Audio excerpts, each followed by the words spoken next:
Okay, so welcome back to Cracks and Pomo. I know I said I wasn't going to do solo episodes, but there are just so many cracks and Pomo that I need to talk about, so I'm just gonna do it. So here we go. First crack I want to talk about is the fact that people present themselves as standing for certain political positions. And they do so unironically. They do it in a very unimaginative way.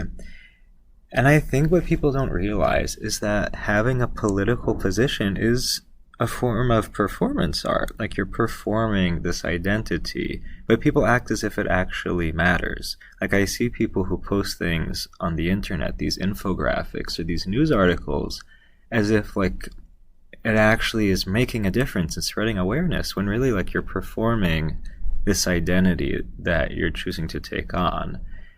And what ends up happening is that when you put on this performance without awareness of how much it lacks substance, how kind of vapid it is, you come off as just like utterly dull and sometimes just insufferable.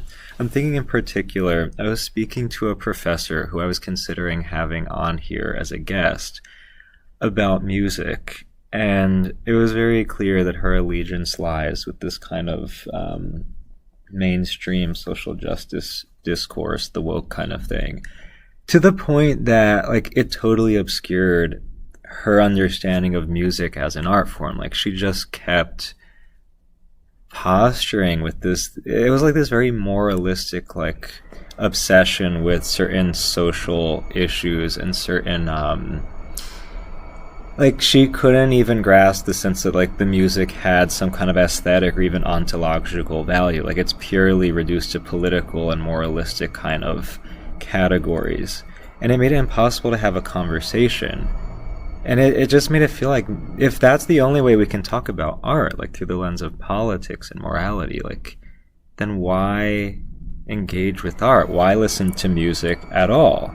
But also, like, when you speak to someone that way, when you don't have any interest in talking about some sense of like of the beautiful, of something transcendent, then you just come off as like mean and pharisaical, judgmental. Like, you're always posturing to show like how much you know and how righteous you are, and like nobody wants to talk to those kinds of people.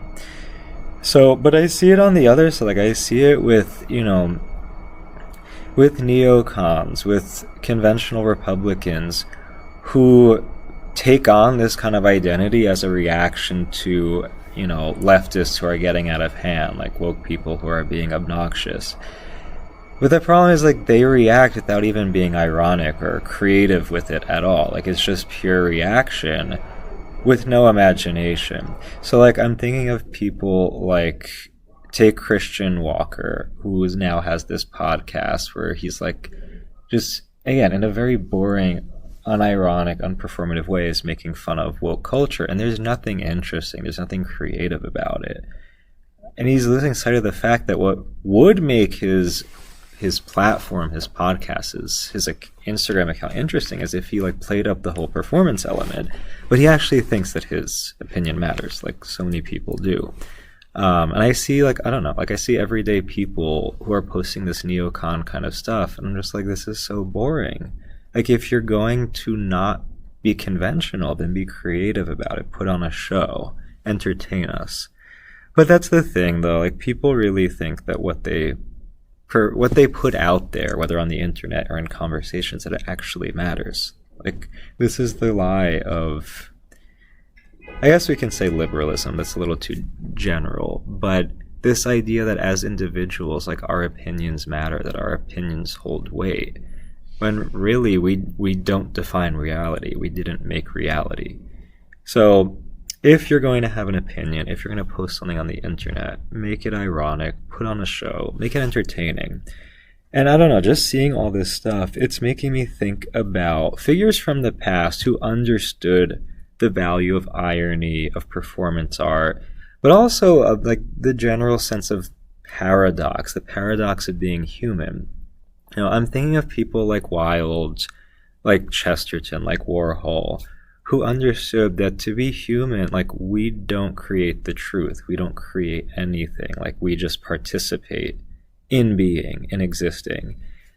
So if that's the case, like, okay, we have the capacity to know truth, to recognize truth, to speak about it. But because we are so far from it that, like, you know, we are born into sin, into this depravity, like, we can't talk about truth in an utterly serious way. Like, we are not the truth's guardians. So if we're going to talk about truth, we have to speak about it ironically, because we recognize how far we are from it, that, like, we do not live up to the truth, even though we may recognize it on a, you know, on a cognitive level. So this is the, you know, I think paradox is so crucial to not just art, but just like everyday conversation. Like, whenever we presume to speak about truth, there has to be some ironic sense of detachment.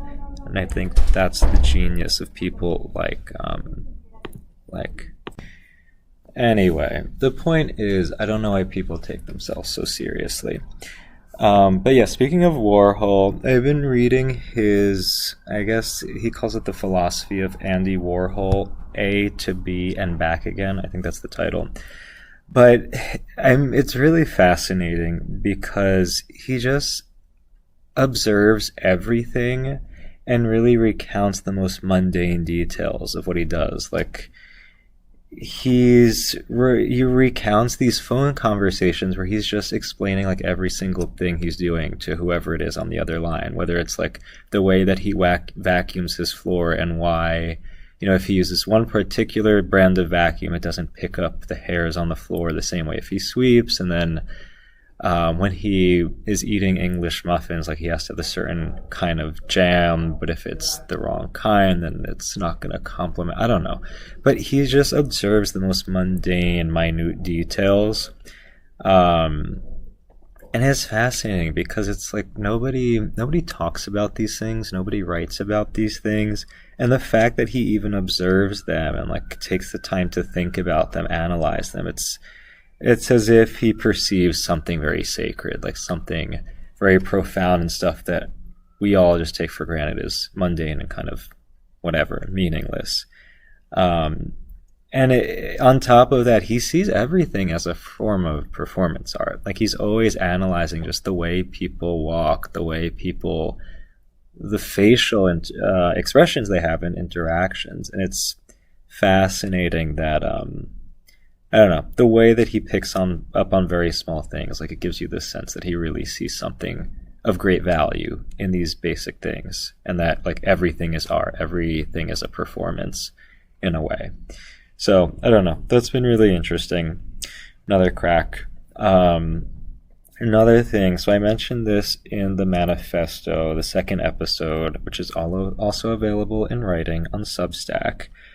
I talked about the different Dionysian forms of music, particularly focusing on genres that have a very strong or prominent percussion pattern. And I talked about reggaeton, which I've written about a lot. So something that I've noticed a lot in new reggaeton artists and songs that are coming out, a lot of them are trying to embody this kind of emo aesthetic, where the singing, like, it's still, most of these songs have a typical dembo backing rhythm. Like, it's the typical drum pattern that's been used since, you know, the very beginning in the late 80s, early 90s.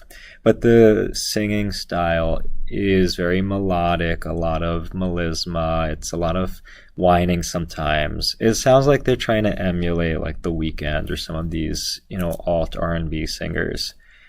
And some of them are actually incorporating more, like, trappy and even R&B kind of backing beats. But something I've noticed, though, is that as much as this is a kind of new aesthetic within reggaeton, is that that style of singing, the more melodic, singy, vulnerable style of singing, is not really new. Like, we saw this when reggaeton first became mainstream in commercial markets, I guess, in the mid-2000s. You had your Daddy Yankees, you had Wisin y Yandel, who are making these very aggressive, very, like, gruff records where the the style was more akin to like American hip-hop rapping. But then you had these other acts, like you have Rakimi Kenway, you have Alexis y Fido, Zioni Lennox, these duos really, who would have some of the rapping, but they would pair it with that more vulnerable kind of whiny sing-song style. And it just made me, it was interesting because it made me think back to this volume of essays on reggaeton, which I think I mentioned in the manifesto. And they traced the way that the genre developed sonically, production-wise, thematically, but also in terms of the vocal delivery. And you'll see, because most of its roots are derived from Jamaican dancehall reggae. So in the beginning, like in the late 80s, early 90s, people like El General, but also, when Daddy Yankee was first on Playero 37 mixtape, they were delivering their lyrics more like dancehall artists, so like had this very Jamaican kind of sound to it. Then it took on the more hip-hop, US-based rapping sound. But you then, again, like you had these more sing-songy, more emotional kind of people. So yes, like you see people like Rakimi Kenway, and they even call themselves El Dúo Romántico, like, which is not the typical kind of posturing aesthetic for reggaetoneros. But the lyrics and the style of singing was just very emotional, romantic, vulnerable. And I noticed that it really, as much as Dembow has this very harsh beat pattern, the rhythm is very intense, builds up this really powerful tension, you can see that there's also this air of vulnerability, of like some longing there. So as much as there's the intensity, it's juxtaposed with this lack, this sense of, like, it's the tension builds up only to leave you hanging and you're wanting for more. So I think that more vulnerable singing style really complements that other side of the Dembow beat. And what I'm seeing now with a lot of artists, so like you have Rauw Alejandro, who's become really popular very quickly, you have Dalex, you have Sech, they're embodying this emo kind of aesthetic with not just the music, but like the way they dress. Like they have all the tattoos and their hair is different colors and they paint their nails. It reminds me of these SoundCloud rappers like Lil Pump. But they have this very vulnerable singing style, but the lyrics are not as romantic as people like Rakimi Kenway. Like sometimes the lyrics are really sexual, like some of the earlier, like some of the artists like Daddy Yankee when he became popular. And I think it's interesting to have the very explicit lyrics juxtaposed with that very smooth, croony, kind of vulnerable style, because it's showing that within that intense sexual desire, there's this fear behind it. It's like, in off his Rauw Alejandro's new album, he has this song 214, which is Valentine's Day, 214. And he says, baby, yo te voy a chingar. So baby, basically, I'm going to F you. And he says it like it's this kind of aggressive, like, proclamation that he's going to have sex with her. And yet you hear this longing behind it. There's this fear that, like, I want you. Don't leave me. He's afraid that he might lose her. So I don't know. It's just kind of interesting to see that tension. Again, very Dionysian.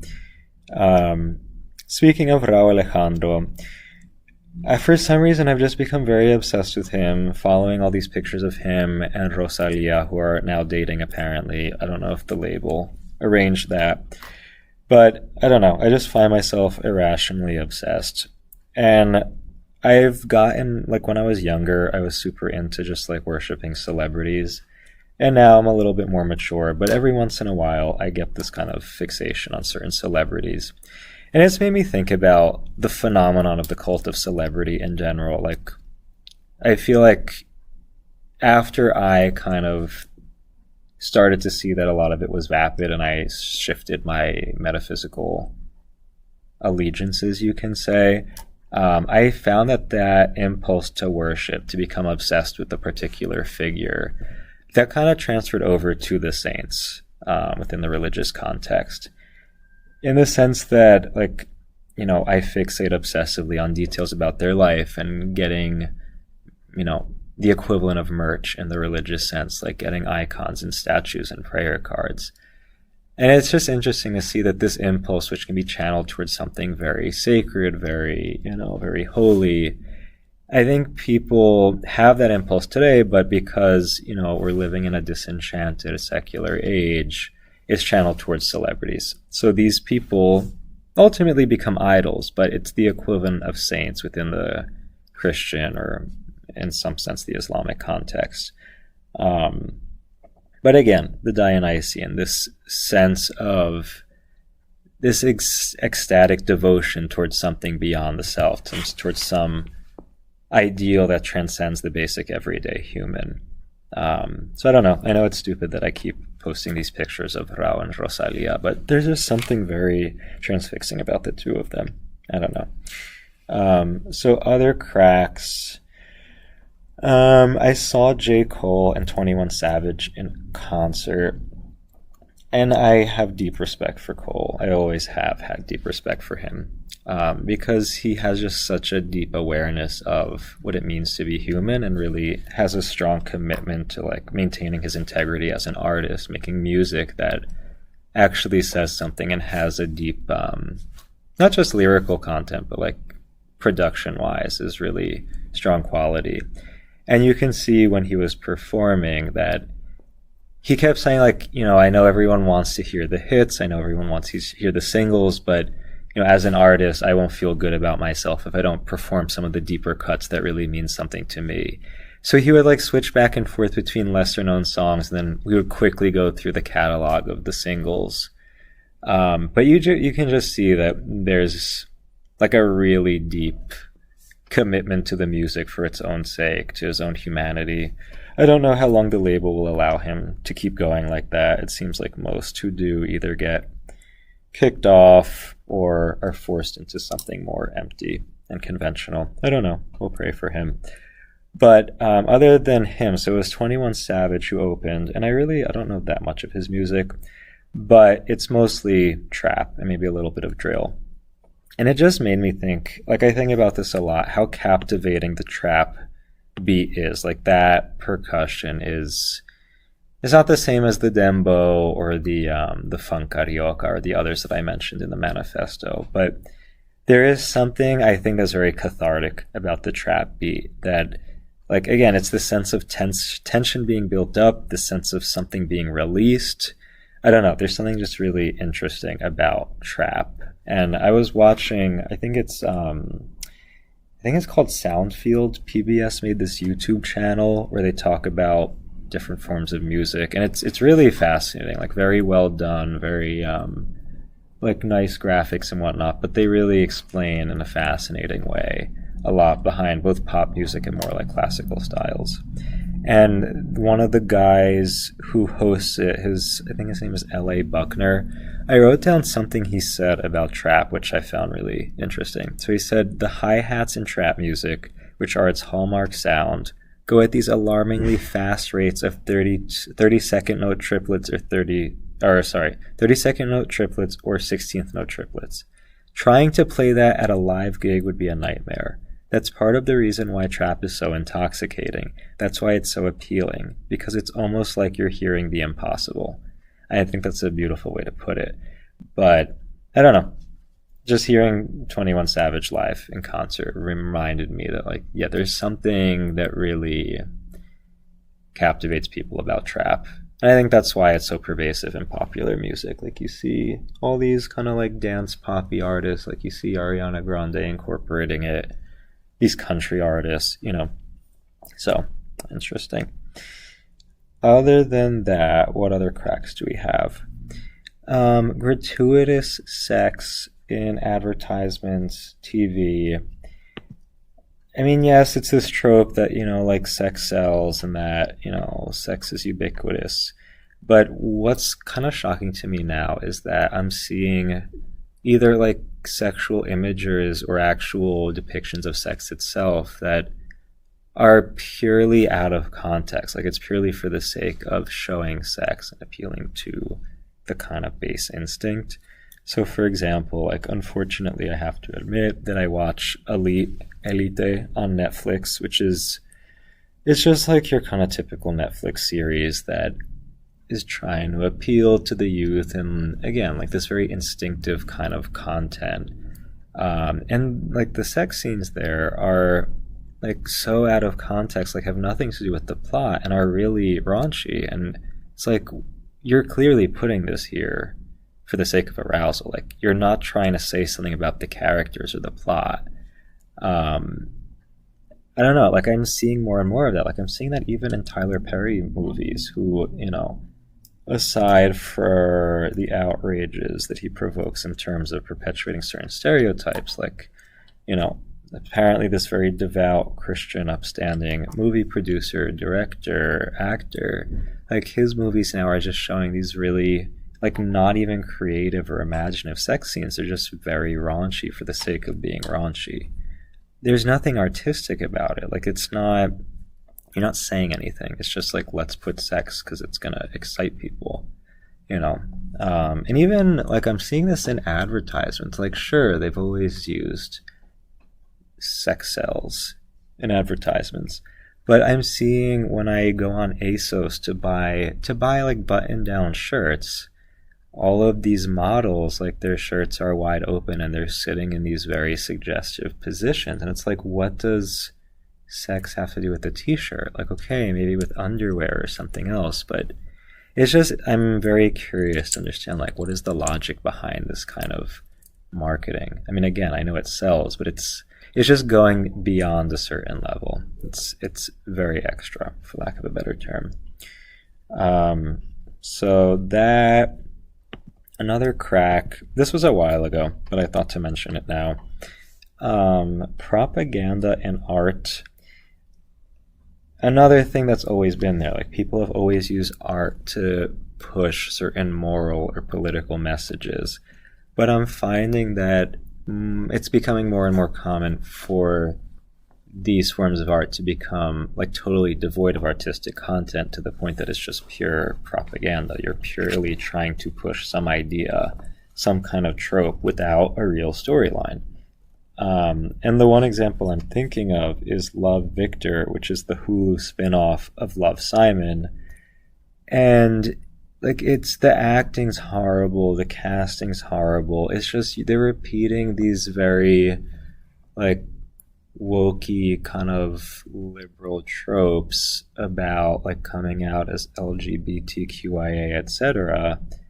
And it's just, again, like just for the sake of presenting these tropes. Like there's no depth to the characters of the storyline, totally unimaginative.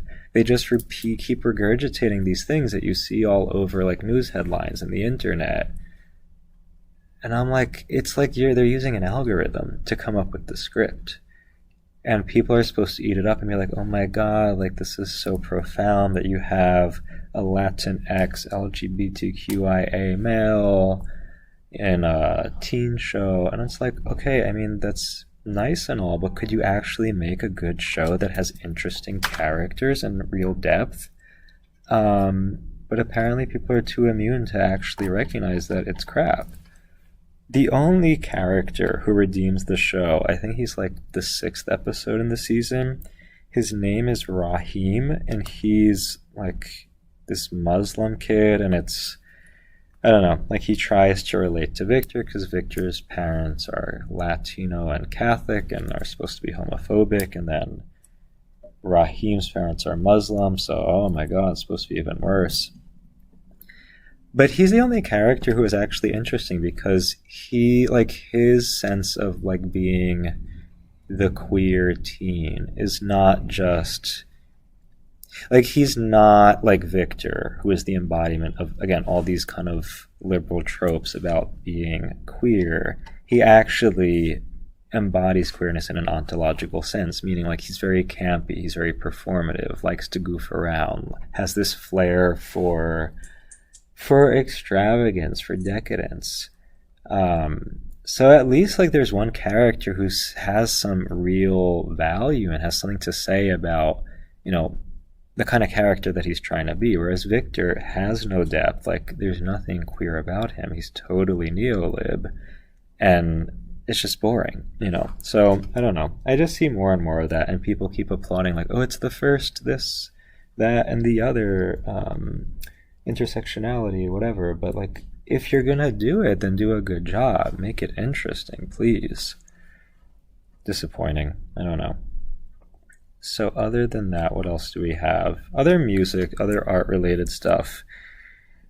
I have gone into the habit of watching these old, like late 90s, early 2000s R&B videos. And I'm just like, wow, the production is fascinating. There's just real something there that's missing from a lot of videos today. And some of the best ones were Mariah Carey's Butterfly era, because all the videos are this kind of sepia tone, like very golden brown. It's just in all the videos.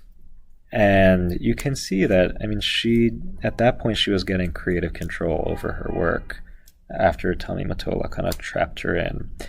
But you see this playfulness in the kind of storylines of the videos, but also just aesthetically very pleasing, especially the colors. There's something really beautiful about that. I want to talk more about Butterfly at some point. It's a really epic album. But yeah, so there's that.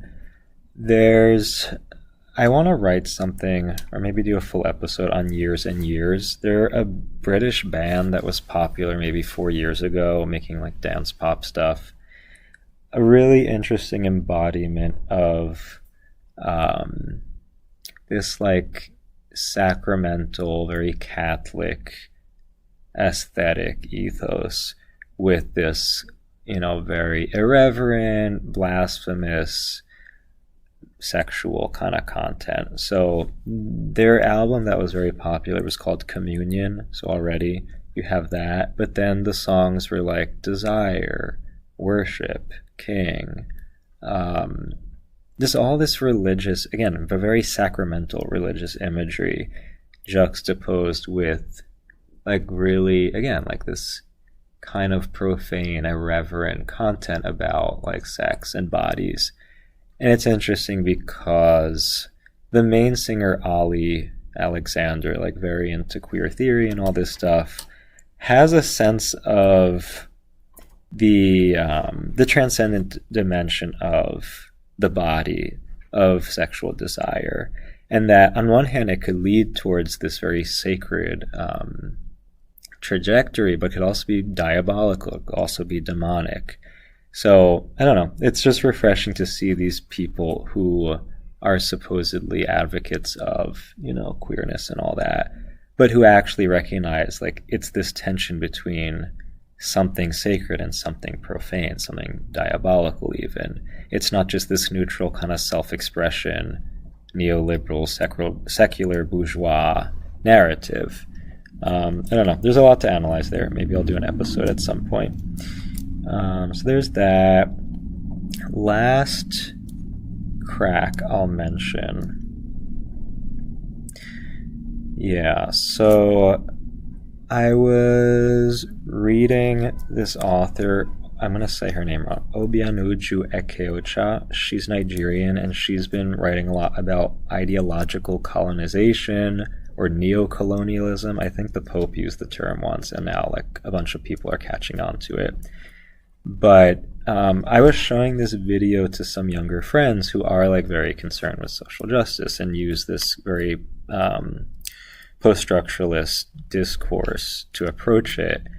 And it's what basically her whole angle is that, she's Nigerian, and she wrote a letter maybe 5 years ago or so to Melinda Gates and the Gates Foundation saying, look, like, we appreciate that you want to send all this aid to Africa, but the way you're doing it has total disregard for our values and for the way we see life. Like, you're pushing this very Western ideology onto us. And she gives the example of like contraceptives and abortion. And she's saying, like, again, it's very nice of you, well-meaning liberal white woman, to want to share your wealth with us, but like, actually ask us what we need. Like, do so in a way that respects our culture. And she uses this term, like ideological colonization or neo-colonialism. And it was interesting to see these people's, who I was showing it to see their reaction, because it totally transcends their categories of, of like the political spectrum. So you have this woman who is African, who is black, calling out this white woman who, again, wants to spread, reproductive rights in African countries, and she's accusing her of being a colonizer. So it just, I don't know, it made me think about how like post-structuralism has very, like I'm not setting out to like say post-structuralism is useless and has no value. Like it does have some value, but it's not it doesn't give a comprehensive totalizing worldview. Like it's really limited, and it doesn't take into account categories that are existential, moral, have to do with experience, tradition. Like it's very surface level, to the point that it doesn't allow people to calculate for people like Obianuju Ekeocha, who are calling out Yates Foundation for their ideological colonialism. So I don't know, she's definitely a crack in Pomo. So I'm going to wrap up this solo episode because it's been over a half hour at this point. More to come, featuring others. But as always, we hope you've been sufficiently scandalized.